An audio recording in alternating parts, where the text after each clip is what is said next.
Hi guys, it's Kelly here and I'm back with another video for Picket Fence Studios, and today we are celebrating with a little happy birthday portion of this release.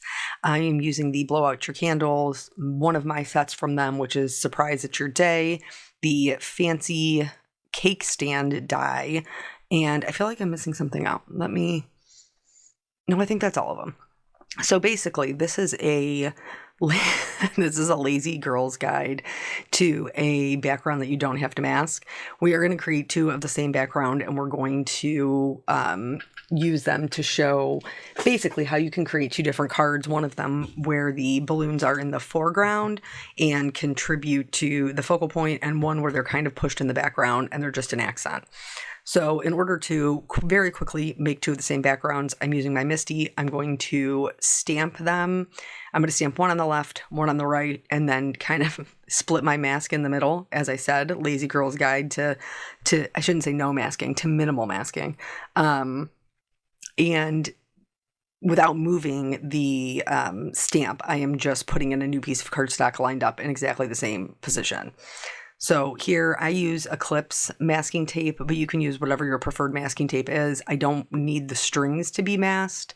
I'm just going to do the heart portion of the balloons. You could also do this where you create your own, because there is a single balloon in this set, but I found it to be much easier to just stamp them all together. So here is that mask that I've trimmed out. I'm going to cut it in half because I didn't even want to cut two of them. And then I will mask the furthest right balloons on the left-hand side and the furthest left balloons on the right-hand side. And then I will stamp the balloons down again in the middle. This one is just shifted slightly down. And I felt like I'm panicking. I'm totally panicked because I forgot to put my magnet on there. But thankfully, it was kind to me and it did not pull my paper up. So I am going to go ahead and stamp this down, and I am stamping this in Picket Fence's Intense Black ink because I do intend to do some Copic coloring. So I can just remove those masks now, and then all of the balloons are stamped. The cake, so for the cake, I am just cutting it out in white cardstock because I am going to Copic color it as well. For the background, this is where I'm talking about the no masking. You could, if you wanted your colors to be true and bright, you could mask all of your balloons before you do your ink blending. You also could, to do no masking, color in your background with your alcohol markers. But I am not doing either. And instead, I'm going to show you how I made some color choices that I knew would work with the blue and the background, and it would still be okay. So for the background, I am using Tumbled Glass, Salty Ocean, and is it Prize Ribbon, guys? I think that's what it is. And I am, if it's not Prize Ribbon, it's Blueprint Sketch, but I'll see here in a minute when it comes on the screen. But then I like blue. Blue is a neutral for me. You guys know this. It isn't actually a neutral, but I use it as if it was a neutral. So I'm just doing a simple gradient, and it fades down to white at the bottom. This is just going to add some interest to the background, and it is Prize Ribbon. Good for me. I almost had it. I almost was confident. And then even though I am being light-handed, I am still going to do this twice because it makes the blending kind of seamless. And especially using the blending brushes really allow you to get that lighter blend that will fade into the white. You can totally skip this part if it's not your vibe. I think it just makes the background more interesting. So I'm using a little fan brush here to do some just water droplets in the background. I'm not working on watercolor paper, so I am trying to be conscientious and not put down too much water, because this cardstock isn't meant to handle that much water. And then I am using the Paper Splatters watercolor. I always mess up the name of this one. It is the white one, and it is White Snowflake. So I am going to add a little bit of water to this just to have it be easier, a little bit easier to flick. And I added a little too much water to begin with, which is why you saw me put in another drop of this. And this is just going to add some shimmer to the background. If you want all of your shimmers to stay true to this white color, you could maybe do that part second. But since it doesn't matter to me, I'm going to Copic color right over top of them and not worry about it. For this little cake slice, it's a 2-layer die, or you could use the pieces that cut out of the middle to add even more layers. But I'm just going to use this one, and I'm going to do a white cake with some chocolate frosting. And you can see I'm just it's not perfect, guys. I'm being really lackadaisical with where I'm tracing my shadows. Because just as long as they're somewhat in the same area, it'll be fine. So I'm using a warm gray for this, a W3 and a W1, and I'm adding more shading to the left-hand side where the frosting will be sitting on top. And then for the frosting, I chose to do chocolate, which is funny because in real life, I'm either chocolate and chocolate or vanilla and vanilla. I'm never vanilla with chocolate frosting. Or worse, chocolate cake with vanilla frosting. Like frosting those with all the little crummy parts is a nightmare, but that's neither here nor there. So this is, again, just super simple kind of shading. I'm adding some of the dark to the outside edges on the left-hand side and kind of across the bottom, and then blending that out with my mid-tone, and then finally the lightest color. And you'll see when the whole card gets together, it will give the appearance of as if there is kind of a light source on the right-hand side. This die does have the little sprinkles that are already cut out. I chose to treat them kind of like they were chocolate chips and just cover the top part of my die with that dark brown. So when you look through there, you see that dark brown and they look maybe like chocolate sprinkles or like chocolate chips on top. Whatever kind of floats your boat. So let's talk about this color selection. So I put blue in the background. Now, I know that I can use any of the primary colors to make my balloons colored, because primary colors are what create all of the other colors. So your primary colors are red, yellow, and blue. Don't mind this. I totally had to re-ink my R35. Red, yellow, and blue are your primary colors. So my background is blue. I can add red to it and it would create orange. I can add yellow to it and it would create green. So I did go a little bit darker with my colors that I chose, because that would give me the best chance of them being true to their colors despite the blue in the background. So obviously you can see my red is a little bit dark. The yellow is the one that I was probably the most nervous about, because the darker shading colors that I chose for my balloon are a bit on the orange side, and orange is blue's complement, so I was a little bit worried that they were going to look brown, but once I went in with the Y08 and went over everything, it doesn't. It looks yellow. So now, once the primary colors, okay, so we know we can put the primary colors down, and that's going to work.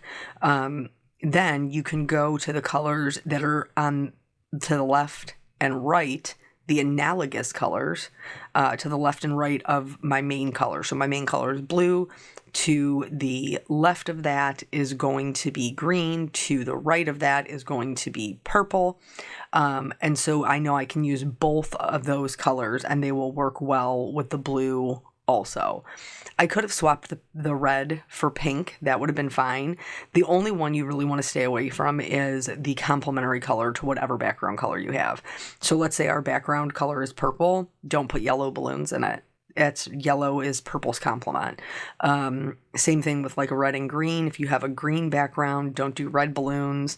But the ones that are analogous will work right over top of them without even having to do any masking. Now, would these colors be brighter if I didn't have a blue background? Yes, they totally would be. They would be much brighter and truer to their actual color, but I'm not worried about it. So for this one, I am going to trim about 1/8 of an inch off of each side. Not each side, each to the left and the right-hand side. And then I'm going to cut this happy right out of the middle. The birthday I'm going to cut out of this glitter cardstock. The reason why I chose to trim it down on the left and right-hand side is because the happy is a very large die and it almost goes edge to edge, and it gives the card a wide appearance, where in order to help it kind of look more portrait, by trimming off the edges, it shrinks down that look of wideness. So for the other card, the one where we're kind of going to push the balloons into the background, I am using the Blow the Candles Out. This is part of the new release. These look like your traditional kind of outlined number candles. I buy them for all my kids' birthdays. So you could stamp them in whatever color worked for you, but I thought it would be fun to stamp them in a white pigment ink and then heat emboss them on silver so I could kind of bring in a little bit of a metallic. And I really like the way that it came out. Before I tried silver, I tried gold as well. And the gold looked nice too. So I think that that's just like a fun little way to kind of make them a little fancier. I'm also going to cut out the bottom of this cake stand. So I'm cutting the whole thing because my original intention was to use the top of it. I actually didn't end up using that. I ended up using the bottom of the stand to kind of make a plate. But moving right along to putting the cards together. So remember, this is the one that we trimmed down the left and right hand side. So I will have black underneath where the happy is. When you die cut your happy out of it, you want to make sure that you keep all of the pieces, the inside pieces, because that's how you're going to fit it back in so that the words still spell what you want. So I've used some Picket Fence foam tape. Their foam tape is made to be thicker, so you could very easily turn this into a shaker if you just wanted to put some acetate on the backside of it before you added your foam tape. Then you could add little shaker bits in there. I decided not to do that. I have another card coming up that will have some shaker bits, and so I decided not to do that for this one. I am also the inside portion of the A and the two P's. I'm going to pop those up on foam as well. This just adds some more interest because there's nothing else going on in this card. It's just these balloons and this sentiment. So in order to make it more interesting, we're doing that bit of kind of negative die cutting. We're popping this up to add interest. We're adding the glitter on the birthday cardstock, and then of course I'm going to add some rhinestones. I have nothing against the other card. I think the other card is cute as well, but I think I prefer this one just because I'm more of a clean and simple kind of card maker. Like that's what I prefer. But I did really want to show kind of like the versatility of a larger die like this. Where you can have two cards with the same elements and one is kind of pushed to the background, one's kind of pushed to the foreground, and you get two different looks. So for this one, part of how we're going to push it to the background is we're going to add vellum. So we're going to add vellum right over top. You can still see the balloons, you can still see the colors, but it's not so in your face, which allows this cake and the candles to become the focal point. So this is so funny. I use a lot of birthday cards and they're pretty much the only ones I use in real life. So I was trying to think like who's the next birthday that comes up, and it's actually my sister-in-law's birthday that is the next one that comes up, and I knew it was in July, but I did not know how old she was going to be turning. So when I originally stamped the numbers, I stamped the 2, the 3, the 4, and the 5. I'm like, surely this girl is not older than 25. And then I sent my mother-in-law a text. Like, I stamped the other ones while I was waiting. I had sent her a text to be like, hey, how old is Mallory going to be on her next birthday? And then she came back with 27. And I thought she was like 23. So you look good for your age, Mal. Like, girl, well, you're still in your 20s. We all looked great in our 20s, but nonetheless. So originally, like I said, I was going to use the cake stand, the top portion of it, but I ended up trimming off the bottom and actually flipping it upside down to create like a little metallic plate that I could put my cake slice on. So vellum is a little bit tricky to adhere. So I'm going to put my balloons down first onto my card base, and this also has a black outline. And then for this one, instead of the birthday being cut in the glitter cardstock, the happy is cut in the glitter cardstock. And then I have this little cake with these little balloons. I wanted to show you here what it would look like if you didn't have the vellum. And it's not bad. I don't mean to indicate that it's bad, but it is competing. The background is competing for attention with the items that are in the foreground, with the sentiment. So using the vellum to kind of push it to the back is a great way to kind of diffuse that color. It still is festive. It still has the balloons. You can still see them. It's just not as in your face. Alternatively, I could have left the balloons uncolored. I could have just left them blue, or I could have just colored them with the blue marker. So it would have been more monochromatic, and that would have pushed them into the back as well. But so here I am putting my cake onto my little plate, onto this little black piece, which is just acting as like a grounding piece. And then I'm going to get my vellum in the place that I want it. And then I'm going to add a little line of glue underneath where I know my cake and that little grounding piece are going to be, to hold it in place while I adhere the happy portion. This is just going to hold it in place, because with vellum, I have not found, maybe you guys have, but I have not found yet a single adhesive that you can't see through to see the vellum. So in the top left-hand corner, we have our focal point kind of in the bottom right. In the top left-hand corner, we're going to put this sentiment, and I am putting them just a smidge closer together than they are for the die. And that's because each layer, like I have an A2 size card, and then I cut down the next piece to 4 by 5 1/4, and then I cut my vellum piece to be 3 3/4 by 5. So they each get a little bit smaller. So now that I have this happy in place, I can add the adhesive behind the letters and know that my vellum's going to be super secure, but you're not going to be able to see the adhesive.